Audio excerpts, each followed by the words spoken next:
keyboards.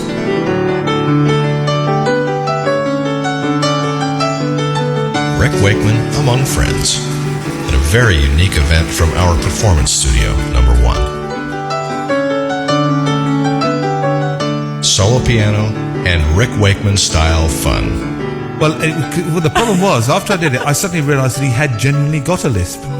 And I couldn't stop, because there's no way suddenly I can go from having a lisp to not having lisp. So I did the entire thing like this whole interview. And then we finished and he said, well, did you want to go and have something to eat or drink? I said, no, I've got to go, thank you. Because I thought I can't carry on with this anymore. Rick Wakeman among friends. On Fine Tuning. Welcome to Performance One at XM Satellite Radio for another in our series of artists in residence. Now, we've had some great guests in the studio over the past year. Plus, this time, there's 50 hardcore fans from around the world, all along for the ride. Now, we know we're all hardcore fans, but I got to tell you, this is going to be a brilliant performance. I know you're all about to be blown away by one of the greatest keyboard players on earth. Plus, you know he's funny. I mean, really funny. He's known as a comedic actor in Europe. So get ready for an intimate and funny solo performance with Rick Wakeman.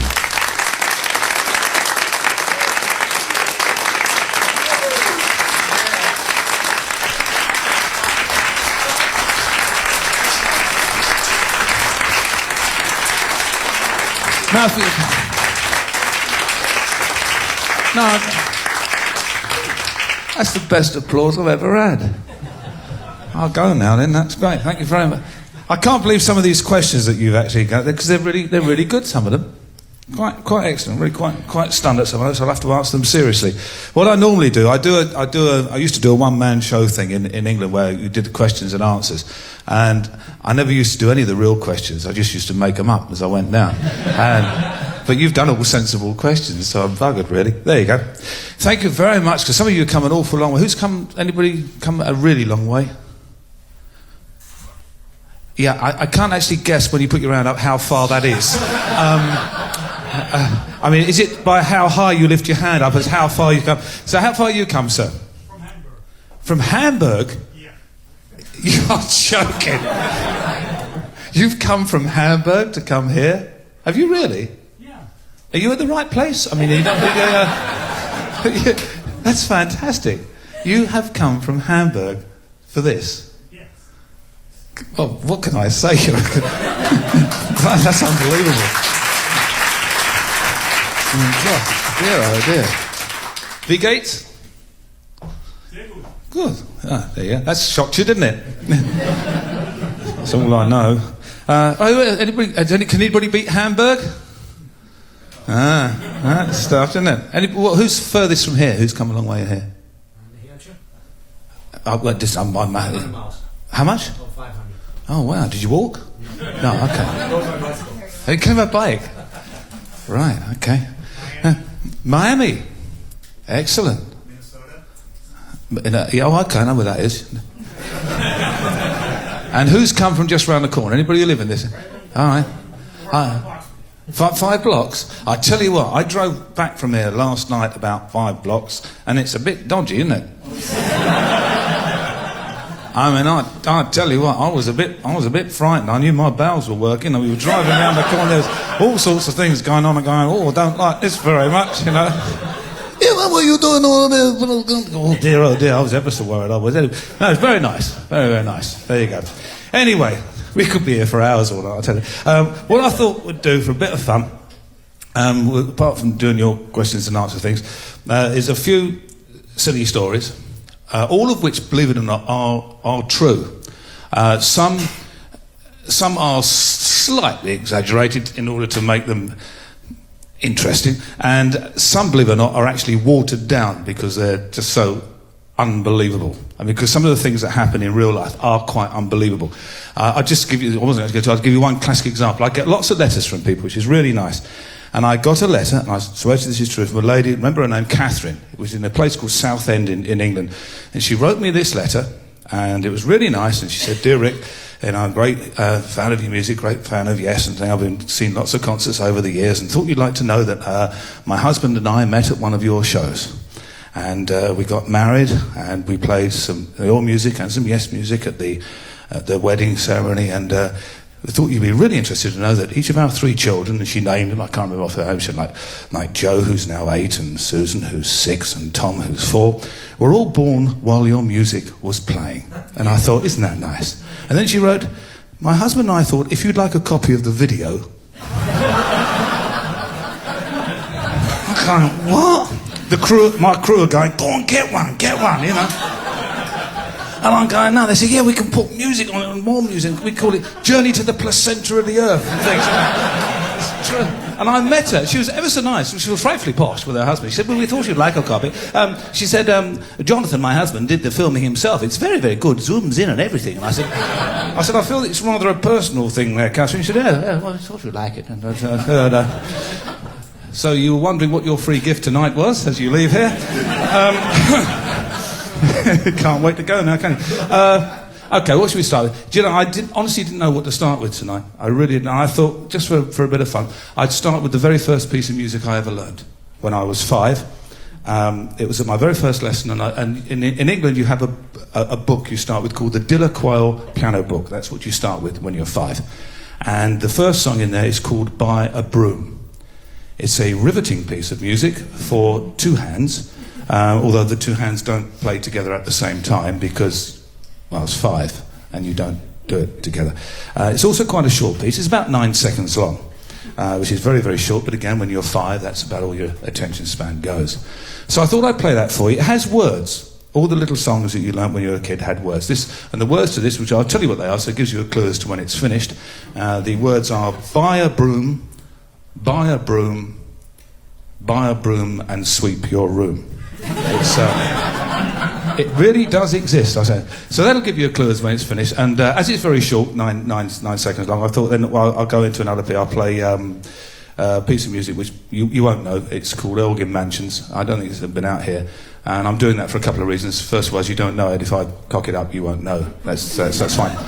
If after Buy a Broom you feel so moved to be riveted and do all the wonderful thing that only you just wonderful Americans do, which is whoop and holler and things like that, because you're so moved by this great piece, then please feel free to do so.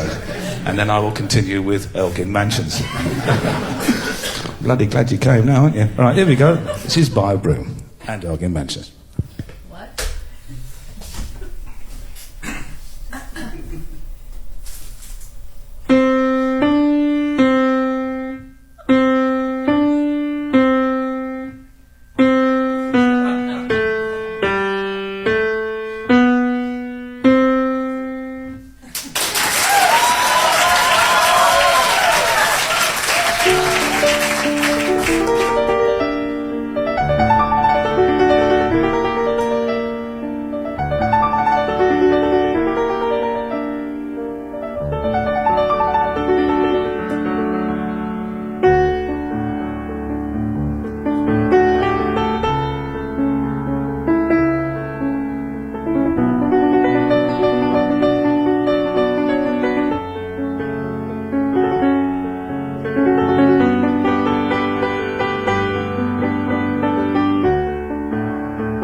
very much. What a time. I did the first album I ever did was an album called on my own. Was called Six Wives of Henry VIII, and a lot of people think no, don't. No, that's all right. It's all right. Don't worry. Thank you. And, it's great. I wonder what makes people clap. It's funny, isn't it? Really. Certainly isn't my marriages. I mean, it's really funny because my girlfriend, Elena, she's really unhappy because she is actually convinced, she's Italian, she's actually convinced that my first album was The Six Wives of Henry VIII and my last album is going to be The Six Wives of Rick Wakeman. And she says, I'm a number 4. I know there are going to be 2 more after me, so no good for me, you know. I said, okay, because they speak like that in Italy, you know, apparently. And no, it's very difficult. I was explaining to somebody yesterday, wives are a funny thing. My last wife never spoke to me for 6 months. It's unbelievable. I mean, just because, over a stupid thing, just because I wouldn't open the car door for her. Mind you, I had a hell of a job swimming to the surface myself, but, you know, it was a... Never mind. Think about it. Anyway, where was I? Okay, yeah, 6 months now. So one of the wives... Actually, wouldn't it be great? Because I could have beheaded them all. It would have saved me a fortune. Yeah, it would have been great. Now, I spent half my life driving up and down the freeway looking at houses I used to own, and it's a real pain up the arse. But there you go, that's by the by. Where were we? Right, 6 wives of Henry VIII. I did all these wives, and well, I didn't do all the wives. Henry did. And one was called Catherine Howard, and I used to do really daft things. And we went on tour with the Journey to the Centre of the Earth tour to Australia, and the first half was made up of pieces from the Six Wives, and it was really funny because the first half was just the band, and the second half was with the orchestra, the Sydney Symphony Orchestra. Well, that's not a guy called Sydney, that's the place because Sydney didn't have an.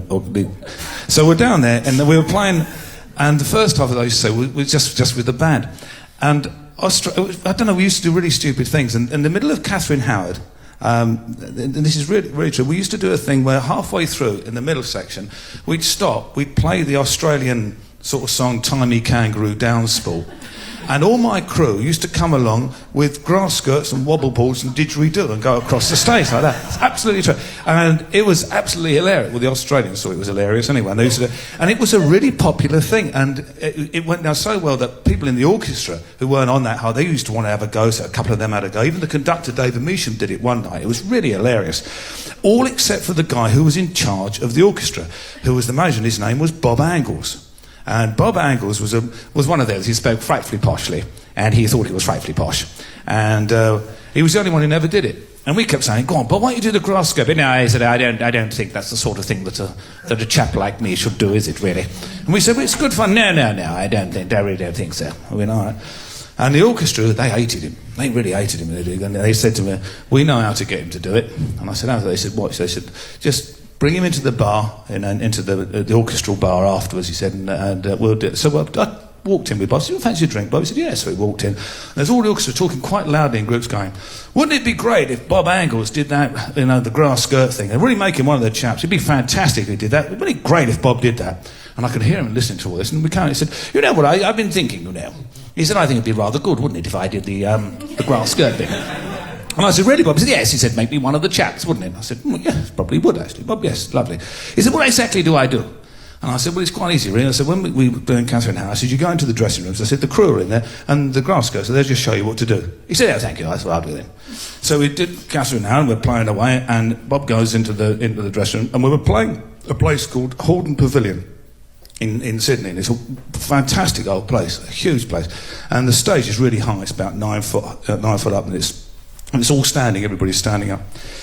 So we're playing away, and he goes into the dressing room, and the crew all there, and the grass skirt, and he said, "Well, what do I do, chaps?" And they said, "Well, it's quite easy, Bob, you just, take your clothes on, put grass skirt." And so they all took their T-shirts and jeans off, and he took his suit and tie off and everything, and then they put the grass skirts on, he put his grass skirt on, and then they took their underpants off. And he said, why are you doing that?" And I said, "We have to do that, Bob, because of all the lights." I said, "Of course, absolutely, yes, fully understood. So he took his underpants off and went out, and they all put theirs back on again. And it was pretty fantastic. It's a night I will not forget, as they all walked on stage, and they're all doing the dancing across the stage like that.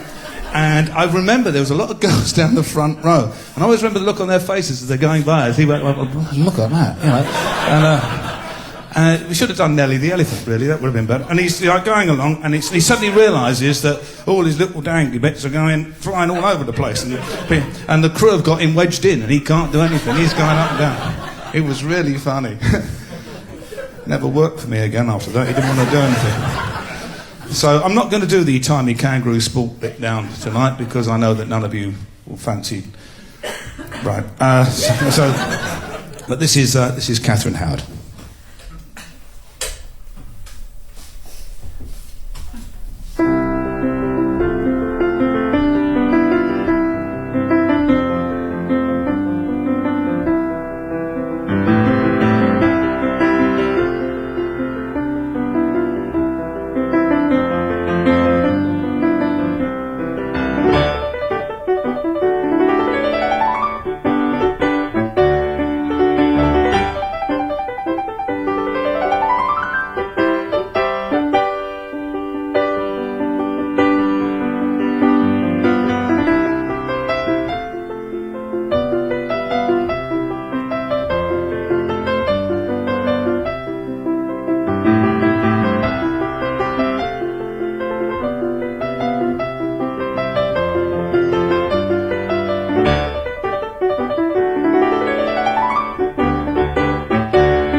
Some of these questions. So I've got the wrong glasses on, so I'm sorry if I can't read. This is from Paula, a virgin. Where's Paula? Oh, sorry, from Virginia. I beg your pardon. Do I have any allergies? You're the young lady going with the rose, yes? Yes. Thank you very much. Do I have any allergies? Ex-wives.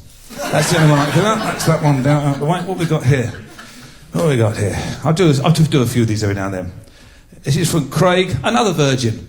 And where's Craig the virgin? You need to meet Rose back here. And actually, we found out we live close by. should be fun on the way home, shouldn't it? I tell you what, I'm amazed. These questions are amazing. They're really good. You have one concert left to play in life. Oh, I haven't got long to live then, have I? ERE and Yes members excluded. You on keyboards. Who else is in the group you'd assemble? And what would you want the last song you played to be? That's really good. Well, I suppose it depends if it's the last concert. Where is Craig? Am I about to die after this, or is it just that I've got no more concerts? I'm just retiring. Yeah. Well, I suppose I could have Spice Girls, Atomic Kitten, and All Saints. And what was the last song you? Yeah. Actually, I'll tell you a true story. My son Adam, who actually, if anybody's around, I mean, starting next week, he's out here on tour with Annie Lennox. So if you go and see him, go and say hello to Adam, and he'll be happy to see you.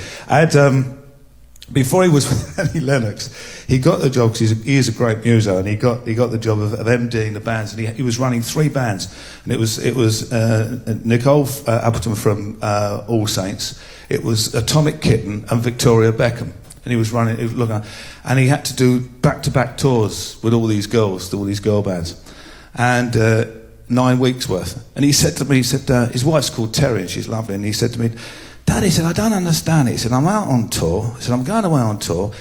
And he said, Terry's never sort of worried about it before, and she doesn't seem at all happy that I'm going away this time. And I said, Ad, you're going away with Atomic Kitten, Victoria Beckham, and All Saints. I said, probably 9 of the most sought-after young women that there are, and you're in a tour bus with them, and you're worried that your wife's a little upset. He said, oh, yeah. Anyway, he's gone with Annie Lennox now. So there you go. That's it. Well, I'll do a couple more of these, and I suppose, I'll tell you that there's a few bands I would have loved to have played with, and done, well, I wouldn't say played all the time, but done a few things with. The Who is one, and the Zeppelin is another, because neither of those bands, I mean, I know John Paul Jones did some of the keyboards and things on Zeppelin, but there were so many places where you could do lots of keyboard things. I would have liked to have done that. But I'm going to stick with Atomic Kitten and All Saints, because that's much more. Rick, I'm from Connecticut. That's your problem. And moving on. No, is it? Where's Mike? Mike, okay, yeah. I'm from Connecticut. Rumour has it that Connecticut is where you started wearing the cape. It's true. It is true, yeah. It is Hartford, Connecticut, where I started wearing the cape. And there's the story, we were playing, it was 1970, crikey, what would it have been, 1971? It could have been 1972. No, it was 1971 or 72. Yeah, I know, because I was only about 11. 11 stone in weight, that was it. No, I was about 11. And the actual true story, we were playing, at that time, we were like playing second, third, fourth on the bill, anywhere we could play. And we used to drive around in an estate car, which I used to drive, and we would literally be going to any gigs and things that you could possibly play. And we arrived in Hartford late, because we'd had a hell of a long drive, I remember. We were playing this open air, like little baseball place, and there's lots of other bands on. And there was an interesting thing. 2 nights before, we didn't really get many reviews back then, because if you're playing third on the bill, you don't get much, whoever it is, if you're supporting 10 years after, you just went, yes, opened, and that's all you got. But about 2 nights before that, we'd had a review from somewhere, and it was really complimentary about the band. It said, this is a band to watch, yes, it's doing this, and it said Steve played great, and and all this, and it said Rick Wakeman on keyboards was really surrounded by an amazing amount of keyboards, but in order to try and play them, he resembled an octopus with hands and arms at most ridiculous angles. And I read it and I thought, oh, blimey, it must look really weird because you're sort of like doing this and sort of hands and thing. I mean, you know, things that even sexually I can't do. And it's just anymore. And I did, and, I'm doing, and the following night I was really self-conscious. I was aware of every movement. Whereas before, you're not aware of movements if you're doing this, but you just do it. I was really, really aware of all that, and it worried me. And it really got to me. And we arrived in Hertford, and those were the days when the outdoor shows, and they were always introduced by the local DJ from the local radio station. And there was the guy, we arrived there, we literally quickly changed, and we're just about standing at the side of the stage waiting to go on, and the guy went on and said, hi, welcome, and on behalf of whatever the radio station, he said, "Now next man on, please welcome," yes. And he was standing there, and he had a cape. It was only a 3/4 cape, but he had a moon on the back. I always remember, because I've still got it. And he was wearing, and when he turned round, I could see that it was a real big fat geezer, but the cape made it look great, you know. And I looked at him and I thought, that's my answer. And everybody walked on, and I collared him when we stopped. Now, we used to get paid then for that, so we used to get $200 a week. And that $200 a week, we had to pay for the food, portion of the hotels and to the crew. There wasn't much left, but we used to get the $200 every week. So I had my $200 in my back pocket. We'd been paid that night. And he came up and I said, can I borrow your cape? And he went, no. And I said, can I buy it? He said, no. I said, go on, please. He said, no. And I said, I'll give you $100. Well, he's 71. That was a fair amount. He went, So I thought, he'll sell it if I get the price. I said, 150. He said, no, I'm not selling it. And meanwhile, everybody else is on stage and they're going, come on, because we only used to get 35 minutes to play. They're going, come on, we've already lost 30. Come on, hold on a minute. And I said, look, we've just been paid. All I've got is $200. And I took them out. I said, that's all I've got. And he just went, you got a cape. And I walked on with this cape. And I always remember, as I walked past Johnny, he went, what you got there, you know? And I said, and I walked up, and it was fantastic. And that's where, and then I had loads of them made after that, because the only thing was it was three-quarter length, and which was a little bit, you know. And as I don't back for that side, so it wasn't much good. So I wanted to get longer ones. But that's absolutely quite correct. Yes, it was Hartford, Connecticut. I'll do a few more of these later, because these questions are really, really good. Right, well, I'm going to do a piece, which is a piece I do sometimes in England. And a great friend of mine, Dwayne, said, do it here. And I said, they won't understand. He said, they will. Doesn't mean to say that you will, but I mean, it just... and what it is, it's... God, my voice went all high then. And I sat on something. There's a bottle of water's down there. Right, okay. But this is a little piece of music, because I didn't realise, I know it sounds daft, but nursery rhymes are universal. You have the same nursery rhymes over here for your kids, correct? I'm sorry, was the question a little tricky? Is it, shall we do it in German for them, shall we? Yeah. Right, so basically, I thought this is a little piece called the Nursery Rhyme Concerto. And it's very simple. All it is, it's a series of very well-known nursery rhymes, which I do in the style of very well-known composers. Now, I never used to tell anybody either what the nursery rhymes were or the composers, because I just thought it was so blatantly obvious. And then I played in Ireland, and... No, it was a nightmare. Oh, don't you start on me, little girl there. It was an absolute nightmare, because every time I was playing it, all I could hear in the audience was people going, is that a little hickory-dickory duck with pussy up the well there? Little hickory-dickory things. So I thought, the easiest thing from now on is to tell people, you're Irish, aren't you? Yeah, indeed. I thought so, you're facing the wrong way. I'm over here.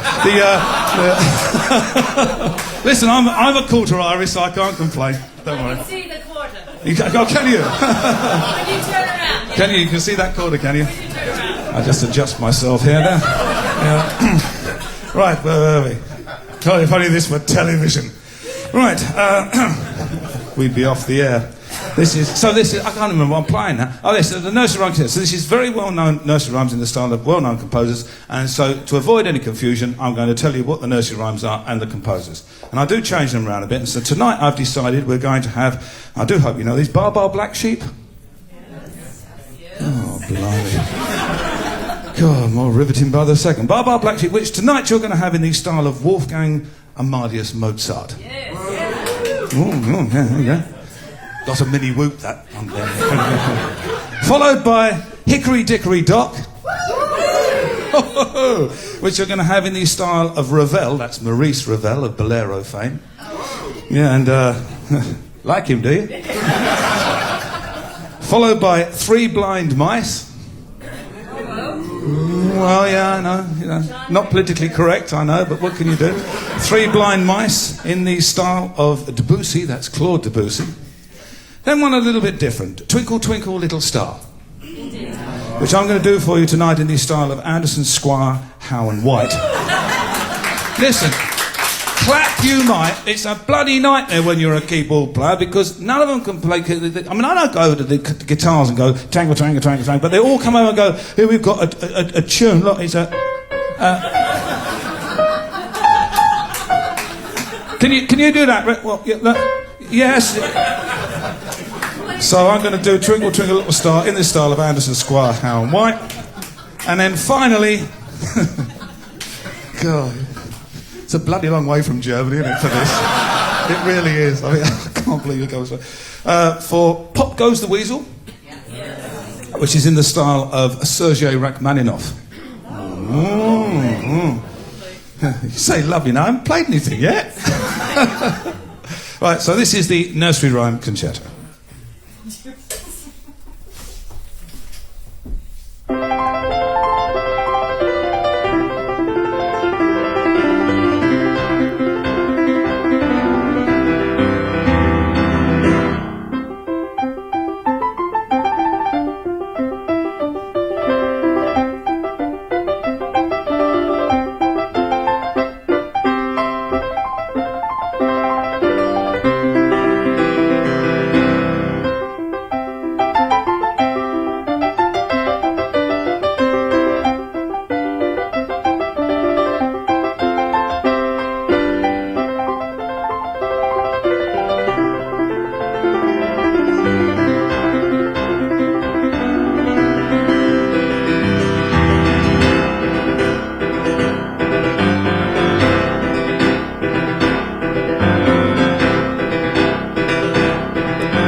Do you have nursery rhymes in Germany?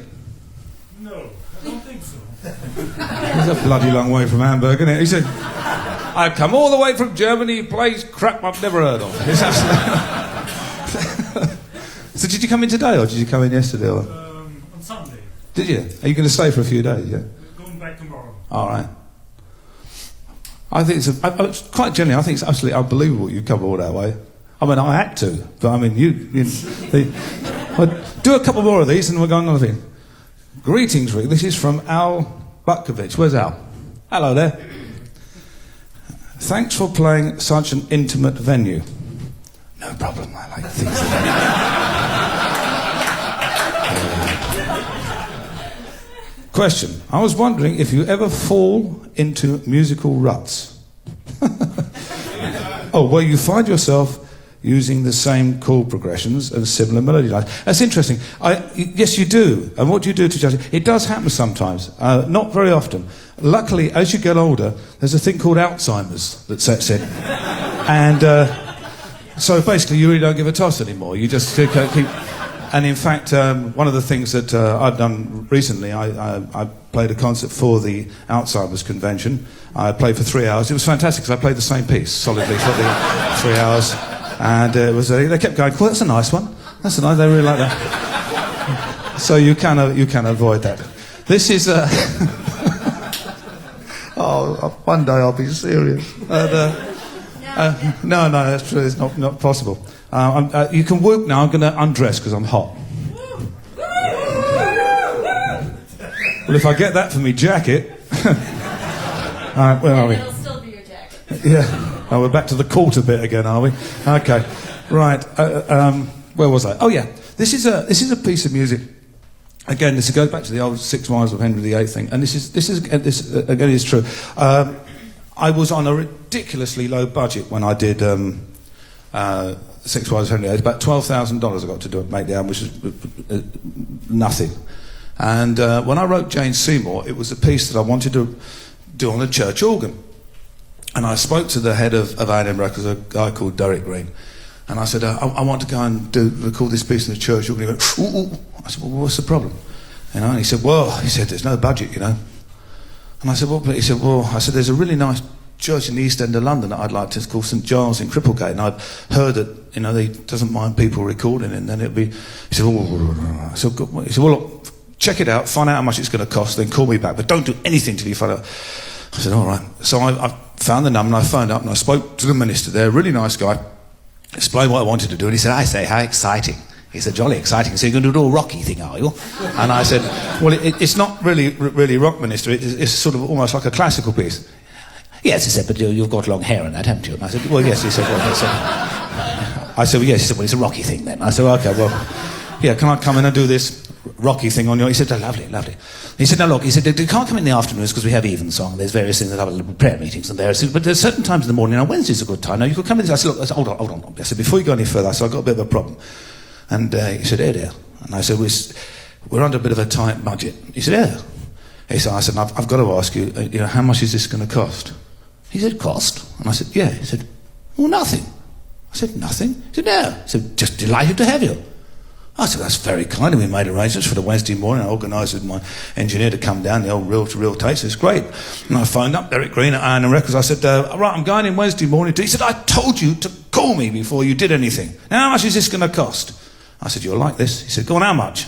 I said, nothing. He said, do you want to do the whole album in there? I said, I can't do it. I said, I've only got the one piece to do, and that's on the key. He went, all right. I said, I'll send somebody down from A&M in case there's a problem. He said, I'll send Terry O'Neill down, the guy. I said, okay. So it came to the Wednesday morning, and it's a beautiful old church. It's still there in Cripplegate in the East End of London. And the organ's up in a big loft. You have to go up these stairs to get to it. It's in the loft and all the pipes there. So we set the tape recorder up and the mic's down in there because the days of reel-to-reel and the mic down in the studio. It's the same church where we did all the stuff for Close to the Edge. Same place in there. It's a wonderful place. And... but this was before that. So anyway, I go up in there and I'm sitting down, I'm getting all set up and I'm just about ready to start playing and the door opens and in comes the minister. I'd never met. He introduces himself, said hello. I said hello. He said, is everything fine? I said, it's lovely. He said, do you like the organ? I said, it's a lovely organ. He said, jolly good show. Get some nice sounds? I said, beautiful sounds. He said, well, don't let me disturb you. I said, no, that's very kind. You carry on. I said, we will. He said, lovely. Off you go then. I said, well, thank you very much. And he said, you like the organ? I said, lovely, lovely, love the organ. That's super. He said, you just enjoy yourself. I said, we thank you very much. He said, do you like the church? I said, yes, I love the church. It's a beautiful, beautiful church. He said, thank you. He said, yes, it's lovely. We're very proud of it. I said, super. He said, you carry on. I said, lovely, thank you. He said, the roof's very bad, you know. I said, pardon? He said, the roof's terribly bad. We've got a restoration fund that's running at the moment for voluntary donations towards the roof, which is in very bad repair. So Terry O'Neill from A&M, he got the message real quick. He said, Vicar, he said, on behalf of A&M Records, he said, we would like to give you £2,000 towards your roof restoration. And he went, my word, how unexpected. And I'm going, he's just got rid of half my budget here. So the old vicar, he's really smiling, and off he goes. And we did the recording, it was really great. It's absolutely true. He went down into the main body of the church afterwards to record, I know it sounds daft, to record the silence, the noises in the church, all the ambient things to put behind everything. So we set all the mics up in the pews ready to do this, and he's back again. Hello. Oh, hello, Vicar. How are you, Vicar? How are you? He said, how's everything going? He said, fine. He said, you happy? I said, not as happy as you are. He said, and what are we doing now? I said, well, actually, it's quite interesting, Vic. I said, we're recording the ambient noises in the church. He said, I say, how do you do that? And I said, it's easy, really. We put the mics up here in the pews. He said, oh, the pews. He said, woodworm and beetle, you know. We've got another fund going for that, another £2,000. It's actually known in the record industry in England that this particular piece of music, Jane Seymour, paid completely for the restoration of St Giles Church, Cripplegate. And so this is Jane Seymour.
Kind, thank you very much. Gosh, very brave. No, it was good fun. There was a wonderful job. We did a lot of recording in there. We did a lot of the guest stuff in there. It was really good. Good times. So I'll do a couple more of these, and I'll have to explain to you something that I do in England. Tell us a little bit about your family. My family. I've had so many of them. Basically, it's about 26 wives and 400 children. No, I've got my family. I've got some wonderful kids. I'm really very lucky. I've got a wonderful family, wonderful kids, and who could ask for anything more? Who could ask for? Will I ever see a Rick Wakeman Keith Emerson project completed? It's possible.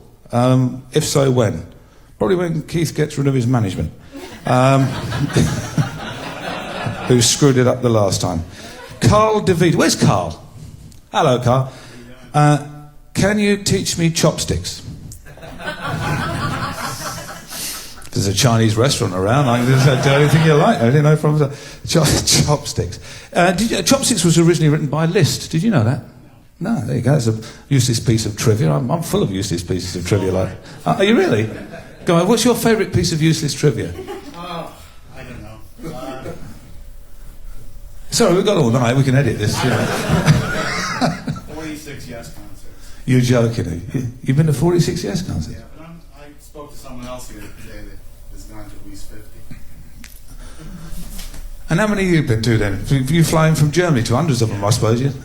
What's the... Once flew on the Union tour to Chicago, but then it was cancelled because John was ill.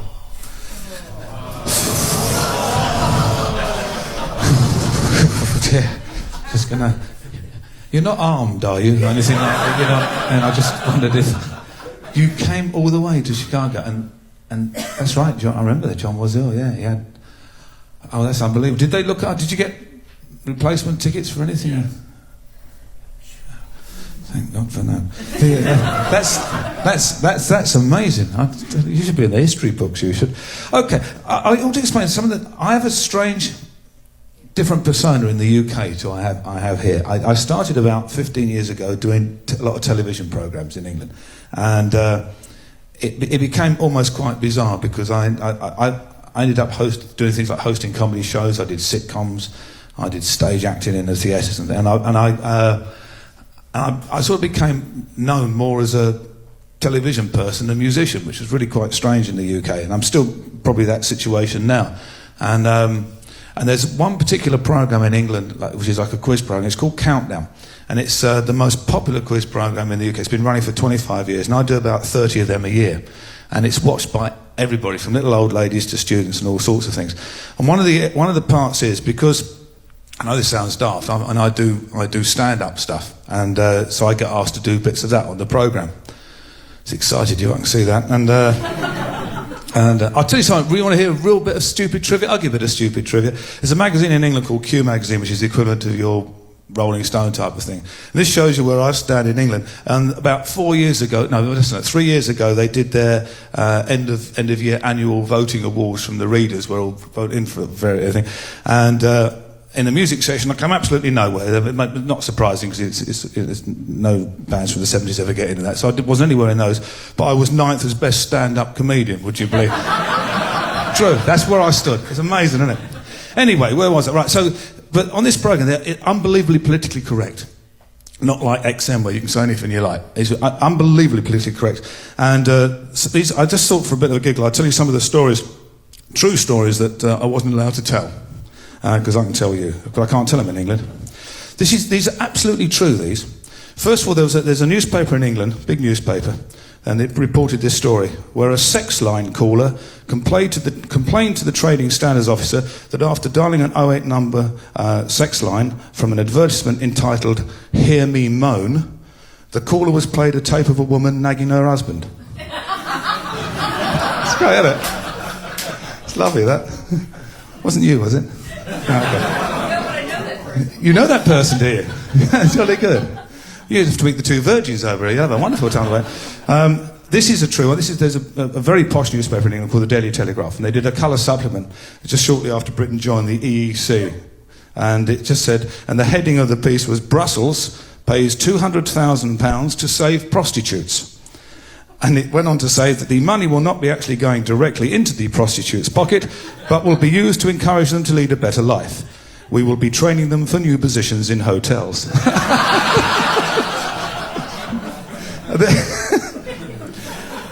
This one I was banned from. This is actually true. And it's still quite pertinent at the moment. This is actually true. And I was banned. They probably won't even let me use this one here. But this is an article that was printed in a newspaper in England. And it just simply read, Iraqi terrorist Kai Ranajit, that's his name, didn't pay enough postage on a letter bomb. It came back with return to sender stamped on it. Forgetting what it was, he opened it and blew himself up. It's absolutely true. It's great, isn't it? Here's a silly one. I like this one. Now, this apparently came from America. So you might even know this. It came from some university where it said it discovered that there is a beer hormone. Would you believe that? There's a beer hormone. You don't believe it, do you? No. And it said, last year, a scientist from the USDA suggested that men should take a look at their beer consumption. Beer drinkers here, hands up? Right, you're going to pay attention to this. It says you should take a serious look at your beer consumption because the results of a recent analysis have revealed the presence of female hormones in beer. The theory is that drinking beer eventually could make men turn into women.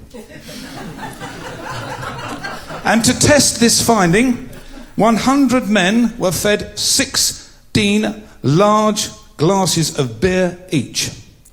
It was then observed that 100% of the men gained weight, required frequent visits to the bathroom, talked excessively without making sense, became over-emotional, couldn't drive, failed to think rationally, argued over nothing, and refused to apologise when wrong.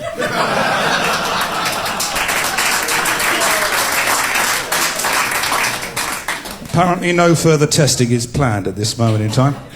Now this one is true, and this is pretty terrifying. This is absolutely true. Without going into long story, I have a lot of connections with NASA, so I know about this. I mean, it's quite unbelievable in Britain. The one thing that the Brits hate more than anything else is the French. We really don't like the French.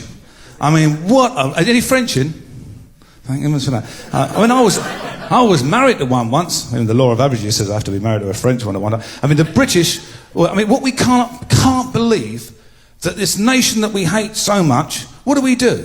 We've got this wonderful 20-mile stretch of water between us and France, and they build a bloody tunnel to join us up.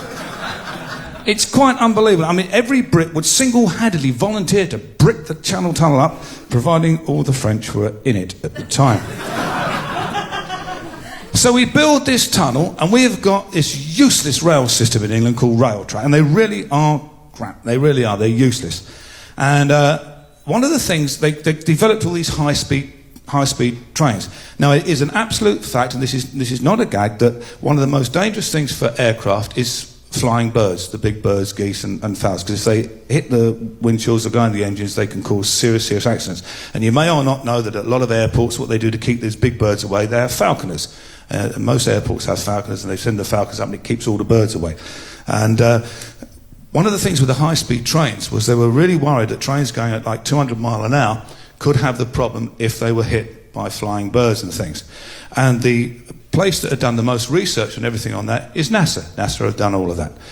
So this company in England, for the high-speed trains, basically, this is the report that came out, it basically goes like, the scientists at NASA developed a gun built specifically to launch dead chickens this is true, at the windshields of airliners, military jets, and the space shuttle too, travelling at maximum velocity. The idea to simulate the frequent incidence of collisions with airborne fowl in order to test the strength of the windshields.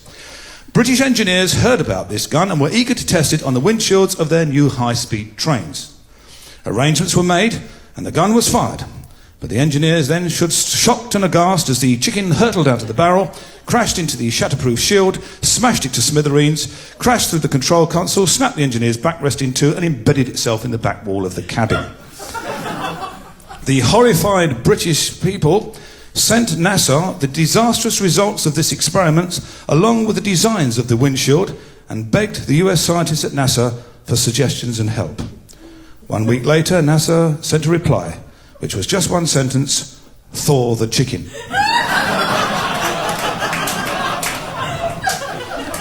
Wouldn't be so bad if it weren't true, wouldn't it, really? So anyway, what am I going to... It's good, in. So don't go by train when you go to England. It's not very clever. One of the lovely things about the Yes songs, especially ones I'm going to sing John's praises here, when he comes up with good, great melodies, which he does every now and he comes up with some absolute crackers. One of the secrets of a good melody is what you can do with it, how you can adapt it, and how you can play it. And I've basically picked on 3 pieces. One which is part of And You and I, part of Wondrous Stories, and also a song that John and I wrote together called The Meeting. And I put them all together because the great thing about those pieces is you can adapt them, you can play them in so many different styles, and that really is always the test of a good piece. So I thank John for this, because otherwise I'd be sitting here with nothing to play for this particular... Don't worry about it. This is And You and I, Wondrous Stories and The Meeting.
Thank you very much. Got a couple more of these before, then I'm going to try something which could be a little tricky, but we'll try this out. Raymond, where's Raymond Rickmeyer? Plymouth, Minnesota. Is that a long way? It's not very far, is it? Or is it a long way away? 2,400 miles. My geography's not that good. 2,400 miles. Wow. Did you come yesterday or? Yesterday. Yeah. That's a long way, isn't it? Is there a direct flight from there to? I took the bus. You came on the bus 2,400 miles. I'm cheap. I'm sorry? I'm cheap.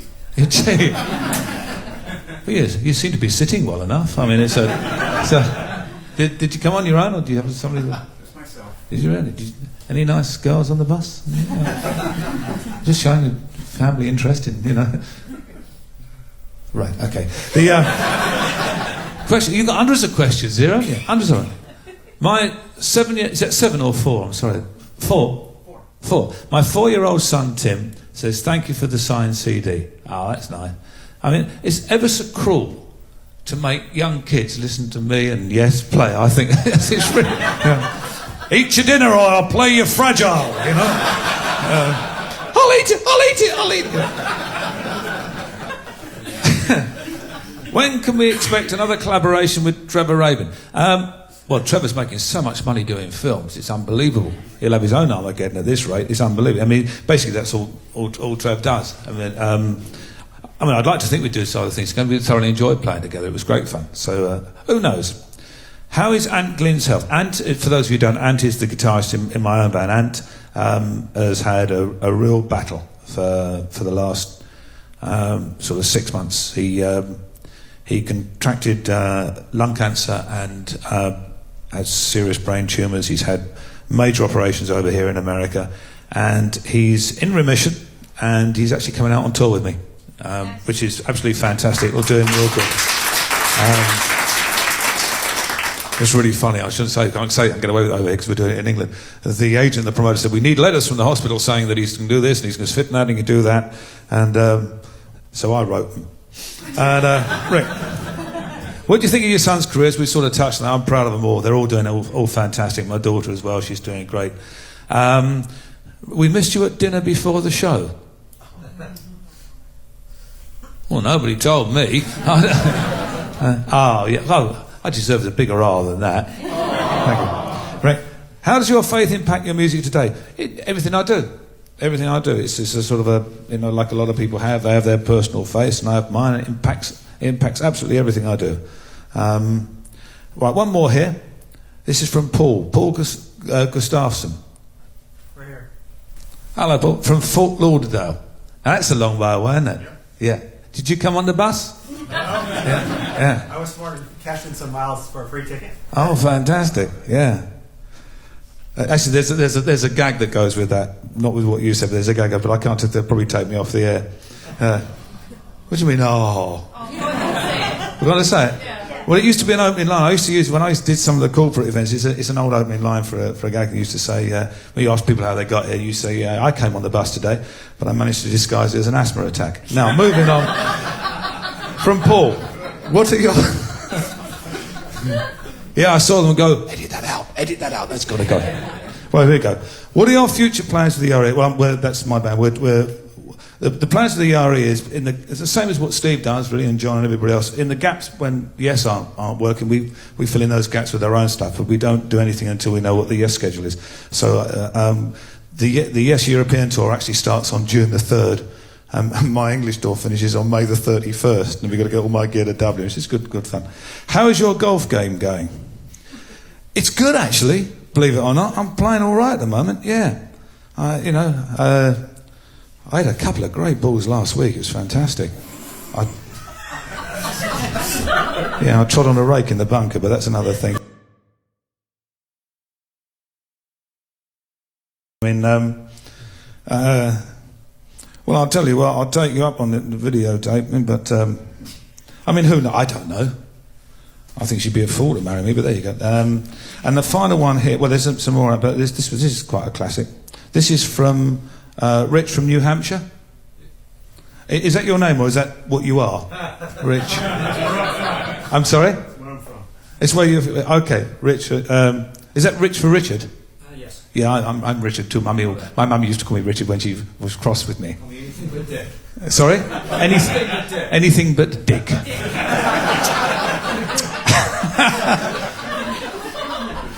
Well, you can stand proud. And your question. I tell you, by the time they've edited this, it'll be about a 3-minute show. Oh, this is a wonderful question. I've just realised what it says. It says, do Steve and Chris still talk? Yeah, they do. I tell you, I mean, I can't speak for previous to last year when I came back, but certainly I have to say that everybody was just got on unbelievable. It was just fantastic, the last tour. It really was so good. I mean, it was... things that I could never remember the band laughing so much as it did on the last one. That wasn't just when we were, changing before the show. I mean, we just like when nothing phased the band on the last one, which was fantastic. And I thought the band played better for it because we used to get, and I was just as bad as anybody else. If things went a little bit wrong, we used to get really uptight about it, and it would sort of spoil the evening for us all. But it doesn't worry us anymore. If something goes well, you tend to like. Okay, that's happening. You move on and things get better for it. So it's been really very, very good. I mean, the only thing that I noticed very much is that I sort of say, somebody actually said we opened the show in Seattle, the tour in Seattle, and somebody came to me after and said, when you walked on stage, you just looked across at everybody and smiled. And I said, yeah, I did. And they said, was that because you're just so pleased to be back? I said, well, yes, absolutely. I was knocked out to be back, and that's. I said, that wasn't the reason I smiled. The reason I smiled was I looked across the line and realised that we each weighed now individually what we used to weigh in total in 1971. This is... Now, this could go horribly wrong. I'll warn you this now. This really could go horribly wrong. And the reason is, I thought I'd do I did an album a little while ago called Return to the Centre of the Earth, which actually did really well everywhere except for America, where it died on its own. It didn't do very well there. And... but there was a piece in it called Dance of a Thousand Lights, which is a piano piece with the full London Symphony Orchestra and English Chamber Choir, which is about 104 in the orchestra and 60-odd in the choir. And they are crucial in order to play this piece. XM Radio, unfortunately, didn't have the budget to bring the London Symphony Orchestra and the choir here, which I felt was a little disappointing, but, needs must. So we've come up with a sort of quite a clever little scheme, and this is called Karaoke Rick. And we've managed to put them, without my piano part, onto the wonderful world of karaoke discs and things. So the London Symphony Orchestra are in there, in the control room behind you. And now, normally, I would be looking at the conductor here. I'm going to be listening to them coming out of there and there. Now, if the volume is absolutely perfect, I can hear what they're doing and I can play along without any panic. The odds of that are unbelievably low. So if you see me shuffling around on the seat, with unwanted bowel movement, you'll know that it's not quite the volume that I've been looking for. This is the first time now for Karaoke Rick. I can't believe it. Karaoke Rick, he's desperate, isn't it? Karaoke Rick, this is Dance of a Thousand Lights.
I tell you what, an extra round of applause for the guys in the control room there, because they're playing blind in there. Well done, guys.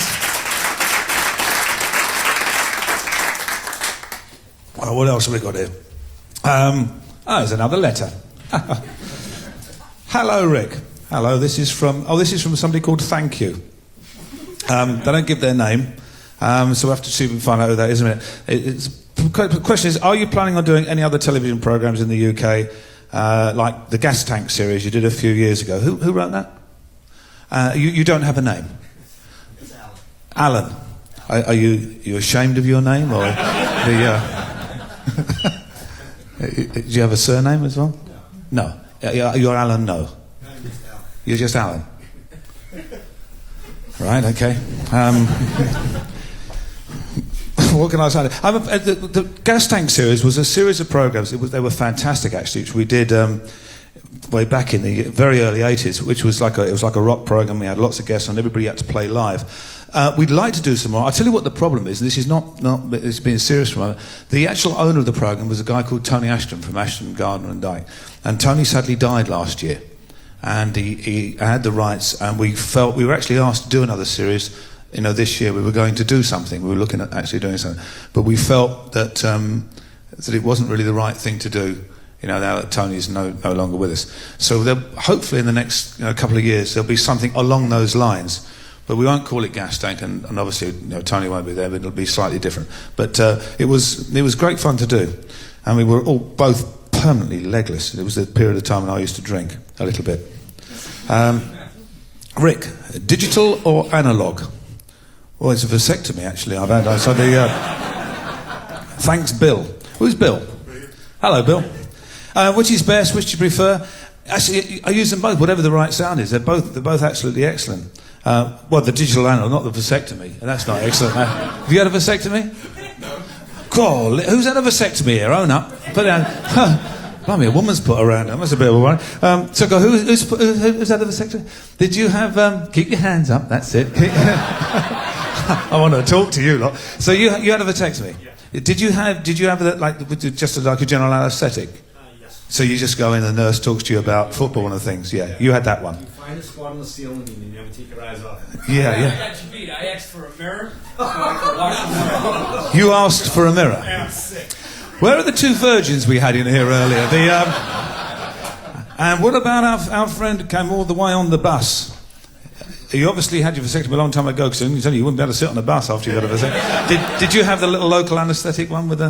They tried it, but I kind of freaked out, and so we had to reschedule, so I got the full knockout. You had the knockout. Okay, well, let me tell you about mine. Listen, over there. Listen, this is absolutely. I can't remember which wife it was now. Third one, I think. And we had a problem that if she fell pregnant again, it would seriously be life-threatening, and it would actually die.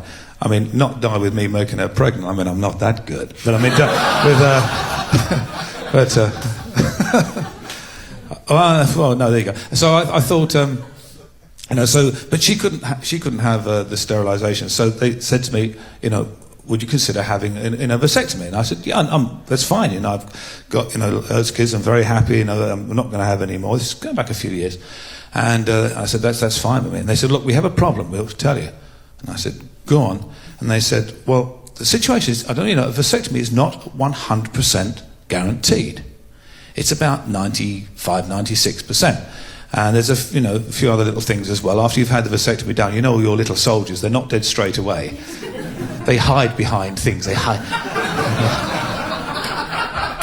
in your testes and run out. They think we've got them. They hang on the side of the tube after they cut it off. They swing backwards and forwards like Tarzan and shoot up towards the old naughty bits. So anyway, he said to me, "We got a big problem." He said, because.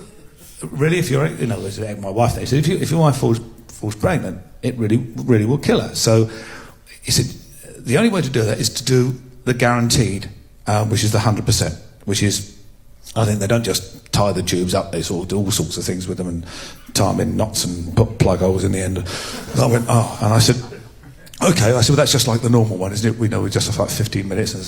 As the guy over there said, you look at the spot on the seat. He said, no. He said, this is actually a 45-minute operation. I said, right. And what's that entail? He said, well, you have to come in at least for a day or 2 days, and it's a full anaesthetic, and you're out. And I said, well, what do you do? He said, you don't want to know. And I said, well, isn't it just like a little incision? He said, you really don't want to know. I said, but don't worry about it. He said, but that's the only way that you can do it. I said, how often is this done? He said, not very often. And he said, but this is true. He said, you've got to do it. And I said, fine, okay, I'll do it, not a problem. So I go in the hospital, and they put me in this room. It's early in the morning, it's 9 o'clock in the morning, and I'm in this room, and I'm watching a bit of the telly. Now, I know this sounds really stupid, but I'd never had an operation to that moment in time. Never had an op at all. And I'm lying in bed, and I don't know what happens. They've got this, and this nurse, quite a pretty nurse, comes in with a little bowl with a big razor blade and some shaving foam. And this was the days when I had a beard, right? And she came and she said, would you mind shaving? And I said, well, I've had the beard now for quite some time. If you don't mind, I'd like to keep it. She said, not there, your genitalia. I said, pardon? She said, yes, shave down there. I said, you've got to be joking. She said, no, please, it's got to be done. So out she went. Now, I don't know if you gentlemen have ever tried this. I mean, it is one of the most frightening experiences when you've got this razor and you're holding on to little fun time Freddy, and he's there, he's completely paranoid. I mean, you don't think your genitalia can talk to you? Trust me, it does. It's going, be careful, whatever you do, don't. And I did the best. I tell you, it's a nightmare. You're just going, and I did the best I could. And it was a bit like a sort of a hedgehog at the end, really, and. Because it was like I stood up and the towel was hanging there like Velcro, you know. So I thought, I've done pretty well here. This is all true. And I thought, I've done pretty well here. And I got back into bed and I was laying there. And the door opened, and I swear to you, in England, the head nurse is called a matron. And this matron came in, and she was huge. She was all of 200 pounds. She looked like a steamroller. She had more hair than I'd shaved off. She was huge. And she had this huge booming voice, and she said, Mr. Wakeman, have you shaved? And I went, yeah, and fun times going, tell her you've shaved, for God's sake, tell her you've shaved. And I said, I have. She said, let's have a look then. And she rammed the covers back. She said, no, that's not good enough. And she got hold of my old chap and the rose and went, terrifying. So they took me in for the operation. And it's the first operation I've ever had, and it's true. You don't remember anything. And I remember, all I remember is coming to and having this sensation and this thought in my brain was, who's set them on fire? And it was like somebody had drilled a hole in the bottom of the bed and put a Bunsen burner underneath, and it was horrible. Anybody here due for a vasectomy at all in the near future? It was terrible. There is one funny thing that goes with that. As I mentioned to you earlier, for about 6 months, as the young gentleman will tell you, your little soldiers are still alive and kicking and firing real bullets. So you have to be careful for 6 months. So my wife, my ex-wife, but my wife then, she had to stay on the pill. Now, when I first came back from this operation, I tell you, it was unbelievable. It was absolute agony. I had so many stitches up, all around that area. It looked like Grand Central Station down there. I tell you, it was just unbelievable, And I just wanted to lie on the bed, and I just sort of lie on the bed like that, and you're just terrified. And fun times, it's speaking to you again. You bastard. So I'm lying on the bed, and my little lad, he was only about 4 or 5 then, he's 17 now. He came in with his mum. He said, "Why is Daddy lying on the bed, and why is Daddy's willy in the bandage?" and my ex-wife wanted to do it. She said, "Well, he's had a lot of it removed." "Oh, has he?" "Yes, a lot of it removed." "Why?" "Well, that's so that Mummy doesn't have any more babies." "Oh, now that's good enough for a 4-year-old," and off he went. A couple of months later, I'm up and walking about, the stitches are gone, and fun times talking to me again, and everything's really good. And this is absolutely true. My wife suddenly realised that she'd run out of the pill and had to go down to the chemist to get some more. And I jumped in the car and took my youngest there, as he was then, Oscar, down with her down to the chemist. So we go, and at that time we lived on a really small island. Everybody knows everybody. And she went him up to the counter and handed him a prescription and said, these pills. And little Oscar's down there, and he was worried because Mummy, why are you getting pills? Are you poorly? And she said, no, I've got to get these pills because they're special for Mummy. What are they for then, Mummy? Well, they're to stop Mummy having babies. Oh. So I didn't think you had to do that now Daddy's had his willy chopped off. Oh, there you go. It's a great life, isn't it? This is this is hilarious. This is a ridiculous true story. This is I told you the first thing when I came in about this the woman who had babies while my music was playing. I mean, it was a record. I wasn't actually in the room, but as I said earlier. But this is absolutely true and happened. I told you about the television program I did, Countdown, and Countdown. It's watched by all sorts of people, grannies and as I say, students and young kids. It's the most popular program on British television. And I suddenly found I had a real problem. I've been doing it for 10, 15 years now. Because I was doing concerts with my band at the time, the rock band, and little old ladies started coming along. I mean, it was bizarre. I'd have like sort of 80-year-old women from the Women's Institute all arriving, and they had no idea what I did, and they were expecting to hear me tell all these stories. And then there's another program called Never Mind the Buzzcocks, which was like a stand-up thing, which I've been doing. So there's all people coming from that. And I used to get things because I'd have the keyboards and the band, and I'd play, and they'd come up to me after and say, "Oh, didn't know you played the piano. That's good. Have you made a CD?" 136 actually, you know. And I had this real problem of because I was, and that's really how. A show that I did for 4 years in English, which was half stand-up and half music. I used to have a few keyboards, and then I used to tell silly stories, and then play a bit. And it generally was a really popular show. We used to fill theatres with it. It was great fun to do. But I used to get a lot of very elderly people who would come along, who'd never been to anything like it in their lives, and totally bewildered and didn't know what's going on. And afterwards, I always liked meeting people and going out, and we used to, go out and sign. I used to go out and sign all the things. And we were in one particular place, in a theatre called the Apollo. And they don't like you just going out the front and signing autographs after. They have to do it officially in the foyer. And they set up a table and they make everybody stand in a line, which is a bit bloody stupid, but that's what they like to do. So you go, okay.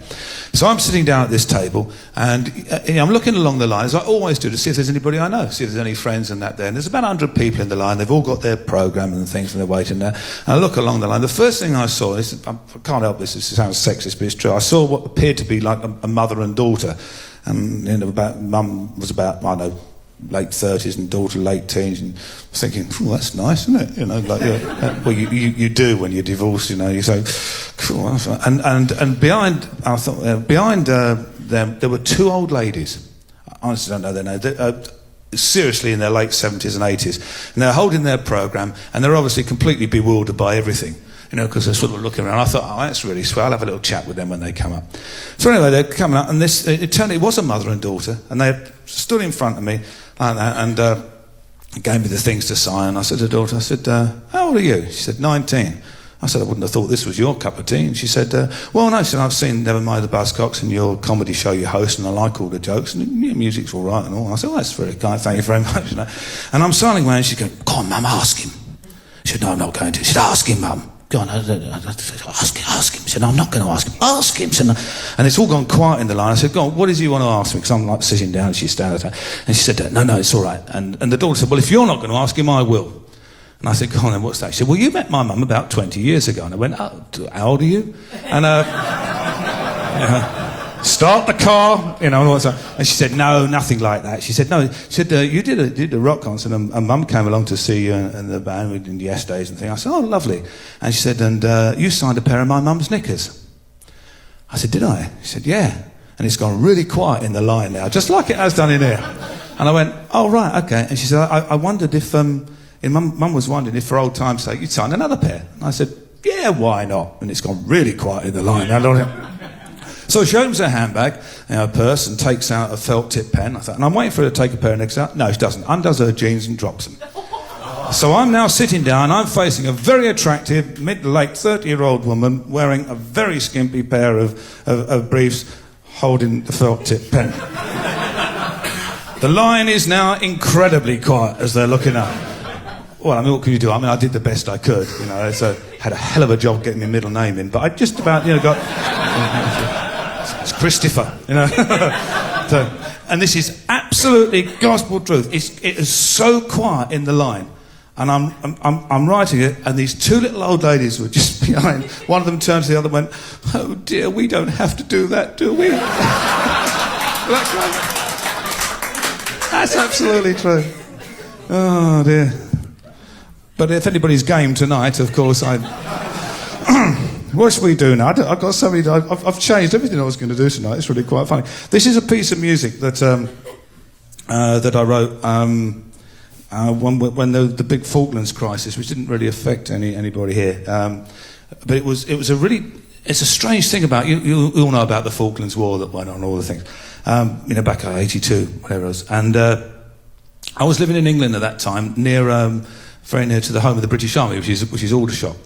Now, there's a very strange thing that happened. There's a strange sort of sandwich. I was actually the last person to play in Argentina before the Falklands War crisis broke out. Interestingly enough, the next band in after the crisis was Yes, strangely, which is a very, very bizarre thing. And while I was down there, I made loads and loads of friends with people, and they drafted everybody into the army. And there was a thing that I found really difficult to come to grips with when the war broke out. You know, forget the reasons as whether it was right or wrong or for what or for whys and wherefores. But the thing that I found really, really hard, I got some letters from mums of all things in Argentina, just saying that it was just really so sad that their sons were going away, you know, to fight in this war or whatever, and that it was such a shame that under any other circumstances they could be sitting in a concert with the same people from England, thoroughly enjoying themselves. And it did occur to me that there could actually be friends of mine in the army in England actually fighting friends of mine in the army in Argentina, and it just seemed so ridiculous and futile. And then I got some letters from some more people that said if I could, you know, join in with prayers for the people who were down there. And it suddenly occurred to me that the people who really worried the most was the people who were left behind, like the mums and dads and the wives and husbands of those who were out there fighting on all sorts of sides. Because they're the people who worry even more. Because if you've got a loved one that's out in a really dangerous, you know, situation, at least all the time they know where they stand and what's happening to them. But the person who's left behind doesn't know. And so I wrote this piece of music specifically, well, in a selfish way, I wrote it for me because this whole thing worried me. And one of the nice things about being a musician is you can take it out on your music or help music to help relieve the problems and the situations. And I wrote this piece of music for all the people who are left behind, and you know, the mums and dads, and quite simply, it's called "Gone But Not Forgotten," and it's a piece that they keep resurrecting in England every time another conflict and things or whatever comes up. So you know the background. That's my serious bit for the evening, right? This is "Gone But Not Forgotten."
Thank you very much. It's very kind. It's very kind. Got any more? See if we've got any more of these in here. Nobody's got a bus to catch or anything, have they?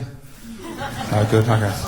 Rick, how old were you when you started playing with yourself? Sorry, how old were you when you started playing? Yourself is a... No, and who inspired you? Who inspired me? Cracky, loads of people, really. I just love music. And just listen to... I think you can get inspiration from even some horrible things. But mainly the classical composers I really liked. I loved... who was it who wrote that, by the way? Sorry. David. Me. Who's me? Hello, me. Hello, David. Basically, it's... I suppose a lot of the classical composers really were more... The Eastern Europeans, you know, your Prokofievs and those that have big heroes. Those are the people I really, really liked. But I always wanted to be a keyboard player, but it was a nightmare in the early days because in all the keyboards, the early keyboards were terrible because they had no volume, they had no amps and things in them. So whenever it came, if you were in a rock band and you came to your solo, the band had to go down to like sort of no volume at all and go tinky, tinky, tinky, tinky, and you tried to play something. Then the guitarist always too bloody loud, all turned up to 11. Absolute nightmare. And then the wonderful man, Dr. Bob Moog, invented the Moog synthesizer. Away, we were louder than all the guitar players. I bloody loved it. It was great. Anyway, what's one more here, and then we'll go to what are you doing now? Well, I'm here playing at you now. What were you doing now that you would never have done before? And what aren't you doing now that you always did before? What a great question. Who wrote that? It would be the Irish. Yes, it would be the Irish one. So, what are you doing now that you would never have done before, and what aren't you doing now that you always did before? Music. Well, basically, what I can say is, I can answer that. I can answer both of those in one thing. It now takes all night to do what I used to do all night. Now, musically, what am I doing? Musically, doing that I never did before. That I would never do before. This probably. No, I don't know. There isn't anything I would never have done. I just like playing. It's very nice. What am I doing now that I always did before? What aren't I do? You are bloody Irish, aren't you? After that. You are right. What was your name again? Corinne. That's a good Irish name, isn't it? Yeah. I wanted to do a piece that I wrote years ago called off of the King Arthur album. One of my big regrets is that I could never bring the King Arthur tour to America because it was too expensive, because we did it on ice. Right, good. No, we did. We did it on ice. We did it in ice rinks, and I built this bloody great castle in the middle of the ice, and I had the London Symphony Orchestra again, 2 choirs, a full band, and what I did, depicting all the events in King Arthur, I had about 100 ice skaters skating round, playing all the different parts, and it was completely over the top, and it was absolutely fantastic. And it went really well because we had the dry ice floating on the top of the real ice, so the skaters were gliding around. And to do the knights, and the Knights of the Round Table and all the other knights, I had hobby horses made. You know the old hobby horse things with things between their legs, and they used to skate around. And when they did a piece called The Battle, there were 50 of these guys, and there were 25 either side of the ice. And they used to fly around in the battle and have a little fight so each against each other. And then at the given moment in the music, they would actually kill each other. And then they would all disappear into the ice. It looked really good, and it was great. And it worked fantastic for the first 2 nights. And then something happened that we'd never really thought about, really, because unbeknown to me, one of the knights was ill, and he couldn't make it. Which, of course, meant that there were 24 on one side and 25 on the other. And we're playing away, the orchestra's scraping away, the choir's singing, we're all playing, and they go around and they all fight and they all fall under the ice except for one, who's looking around for somebody to kill and for somebody to kill him.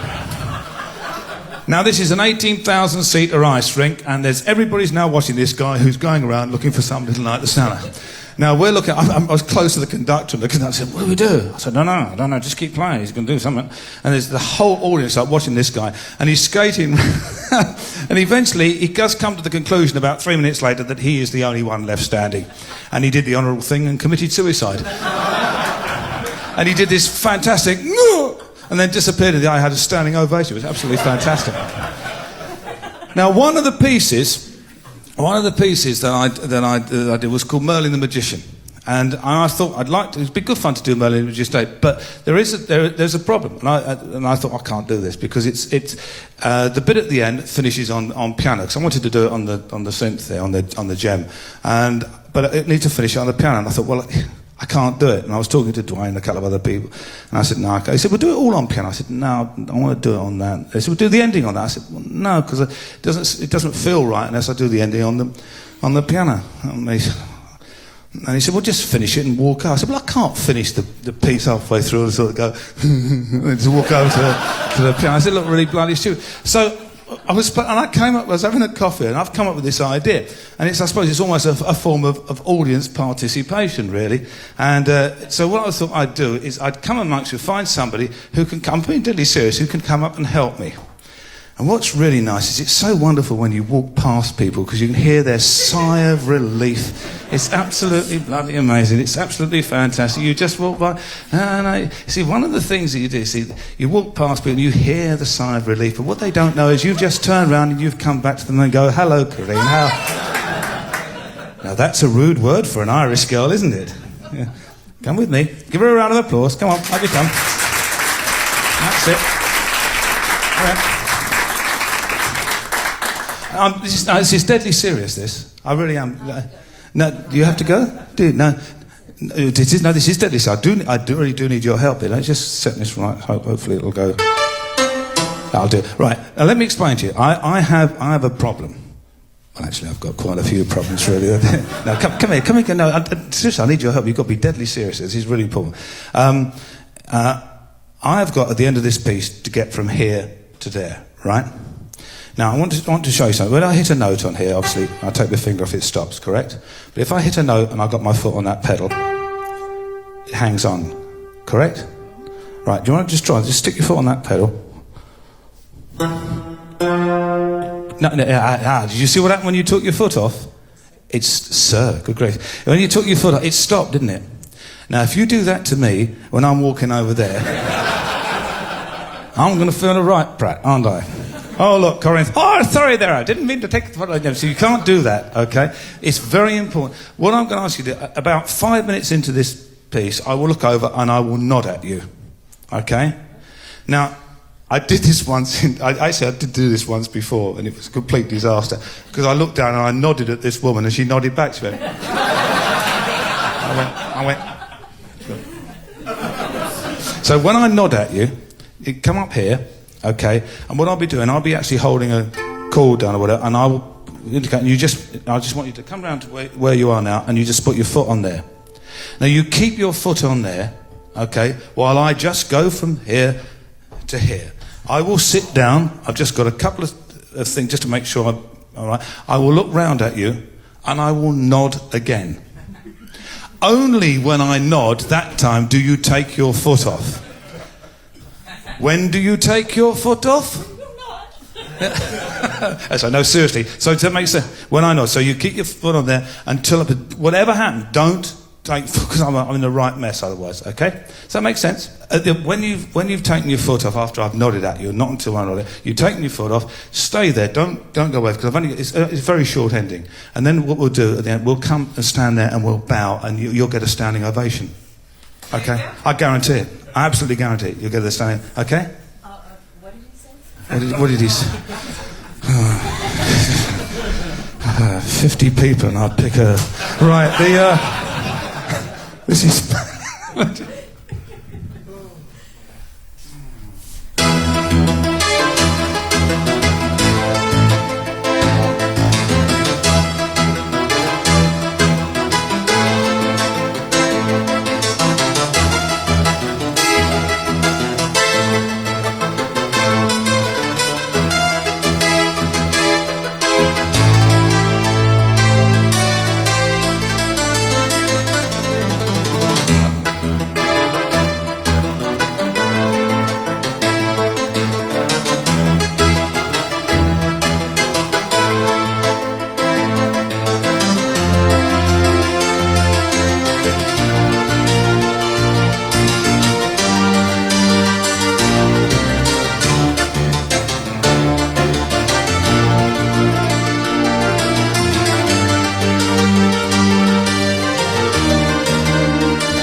That'll teach you, won't it?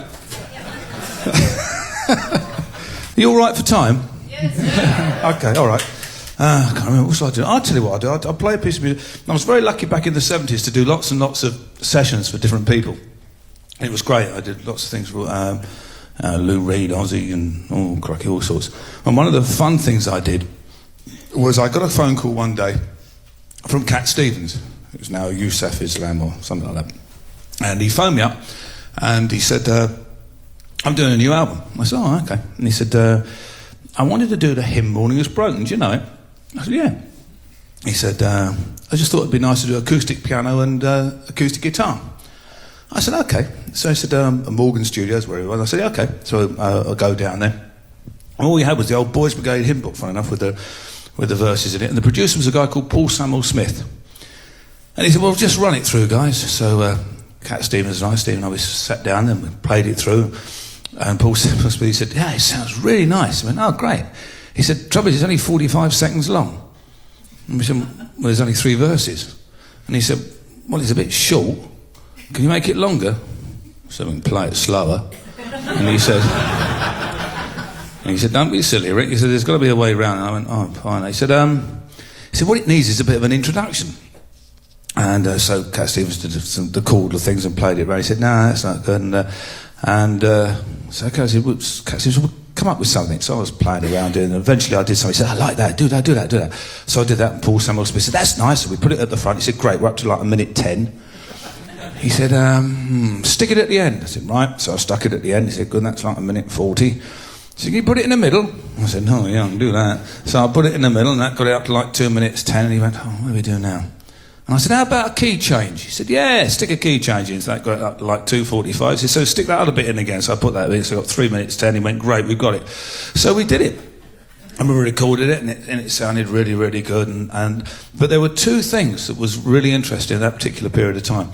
First of all, the session fee in dollars was about $12 in those days, in the early 70s. And I never got paid. Pathetic. I was much more upset than that, I can tell you. Let's make out. Let's wind the tape up. And the session fee in those days was about $12, and I never got paid. Oh, that wasn't forced, was it? But even worse, and being all serious, even worse, the one thing you wanted when you were like doing session work and various things, the thing that was desperately important was to get a credit on the album, because that was your calling card. People went, oh, you did that, and booking for that. And when the album came out, I didn't get credit. Yeah, absolutely. I beg your pardon.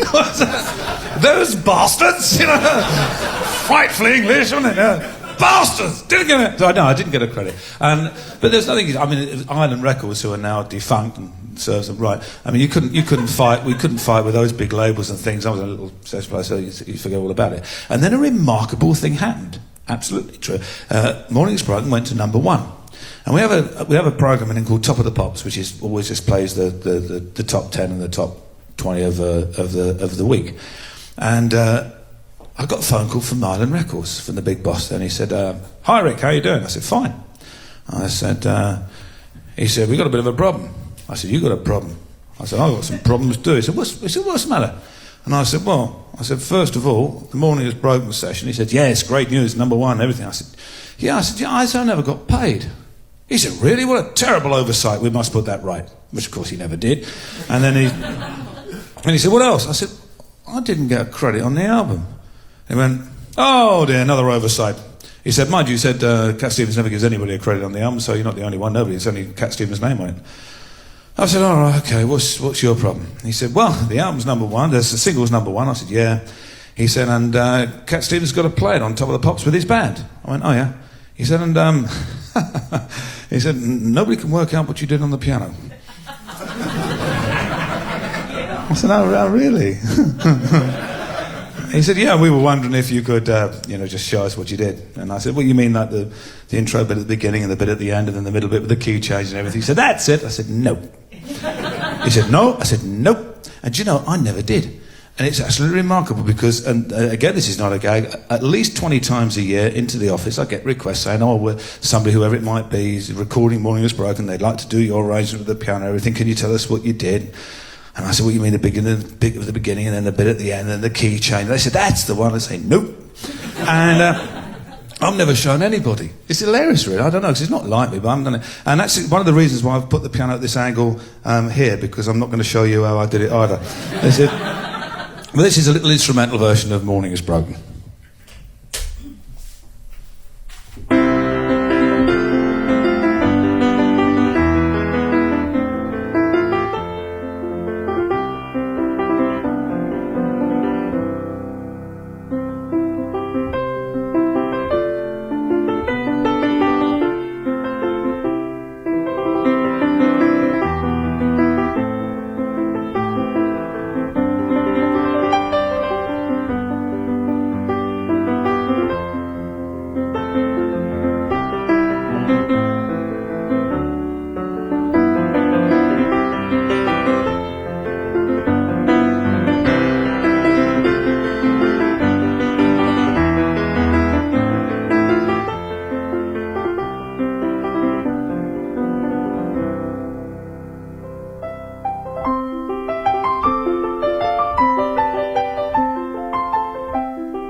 Thank you very much. Thank you. Just got a few more of these to go through so everybody gets theirs done. Douglas, where's Douglas? Is it Porter? Douglas Porter? Parker? Yes. Okay, sorry, sir. Looks like Porter, actually. What does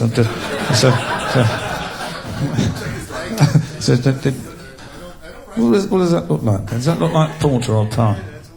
Yeah, it does, doesn't it? Yeah. Parker. Oh, just alter that. Hold on. No, I'm only joking. Except for you, who is the best keyboard player that has played in Yes? Oh, crikey. Oh! Right, how can I be diplomatic about this one? Trevor Rabin. There you go. I've got to be diplomatic on that one, haven't I, really? Because that's very difficult. Rick, with your tour solo with Queens. Oh, in Queens. Oh, thought something with Queens. Will you tour solo with Queens? Well, I tell you, so with my. Well, I tell you what I'd love to do with it. I've got a 45-day tour with my own band in the UK, which is with projection. We've got fun. We've got cameras on the keyboards and things like that. It would be really nice to bring that to America if there's a suitable gaffer we can do it. I'd love to do that, really would. And then I can come to Queens, can't I? And this is the final one here. Rick, was there a... This is from Jerry. Jerry Swinton? Is that correct, Swinton? Swinton. Does that look like Swinton or Swinton to you? Rick, was there a defining moment that you realised you were really good? Well... Well, as I sort of mentioned before, everybody thinks they're... I thought I was a great lover till I found out the wife had asthma.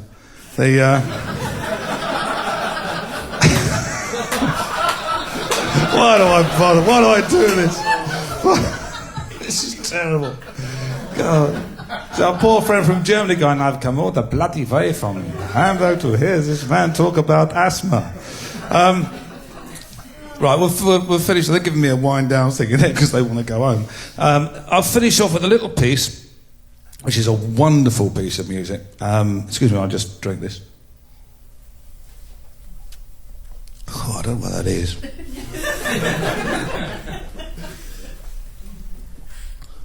Kim, what is that? Bourbon. Bloody hope not. No, it's a Diet Coke. Lost the plot. This really is a wonderful piece of music. This is written by Paul McCartney, and I wish I'd written it. It's Eleanor Rigby, and Eleanor Rigby is a great piece of music, very adaptable. And I thought I'd finish off tonight by doing it for you in the style of Prokofiev. Well, though. They're going, oh my God, he's going to do it in the style of Prokofiev. Oh my God, he's going to be... You can't get out, we've locked the door, you're stuck, you're lumbered to it. And I can do it in the style of Prokofiev quite simply for two reasons. One, of course, is that Prokofiev is dead and sadly no longer with us. Died in 1959. And the other reason is that McCartney never ever comes to hear me play, so I don't give a toss what I do to his music.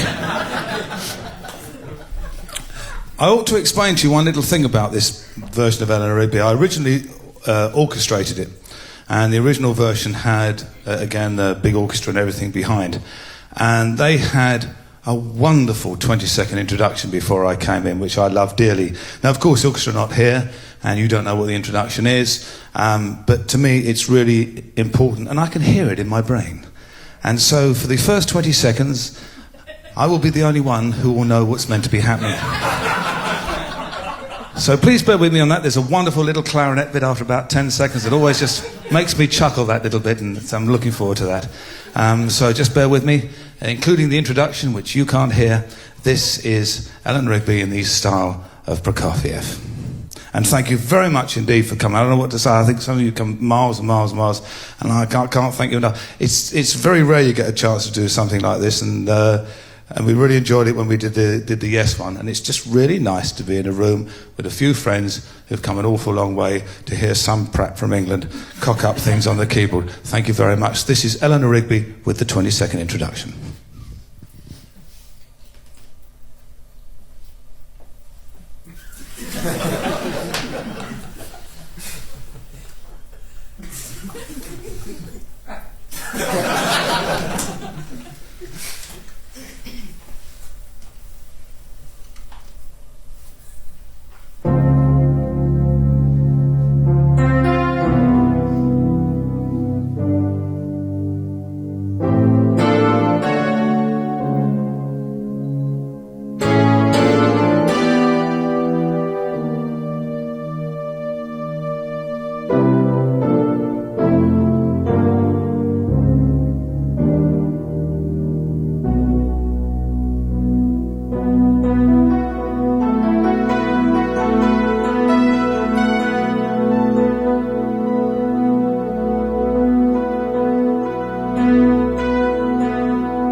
you very much. You can all go home now.